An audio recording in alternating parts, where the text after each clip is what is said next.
হয় শুভেন্দু অধিকারী, তুই না বলে মুখ্যমন্ত্রী, তুই মুখ্যমন্ত্রী না, তুই এসব মূর্খমন্ত্রী। এই শুভেন্দু অধিকারী, গাই যদি তোর মা হয় তাইলে হার কি তোর বাবা? ভারতের সরকার শুভেন্দু অধিকারী ওনাকে নিয়ে এই ভদ্রলোক কিছু গুরুত্বপূর্ণ কথা বলেছেন। কথাগুলো অবশ্যই মনোযোগ দিয়ে শুনে যাবেন এবং ভিডিওটাকে শেয়ার দিয়ে অন্যকে দেখার সুযোগ করে দিবেন। আগে ওনার কথাগুলো শোনেন। আরেকটা কথা গাইস, আপনার মূল্যবান মতামত এই ভিডিওর কমেন্ট বক্সে জানিয়ে যাবেন। আগে ওনার কথাগুলো শোনেন। হয় শুভেন্দু অধিকারী, তুই না বলে মুখ্যমন্ত্রী, তুই মুখ্যমন্ত্রী না, তুই এসব মূর্খমন্ত্রী। এই শুভেন্দু অধিকারী, গাই যদি তোর মা হয় তাইলে হার কি তোর বাবা? তুই কি হারের বীজ?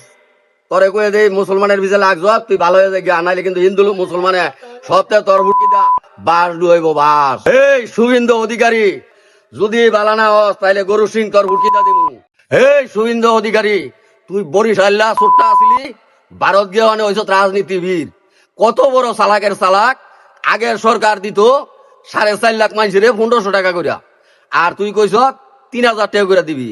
অনেক 1000 মানুষের দেশ, তুই 3000 টাকা করে। কত বড় চালাকের চালাক।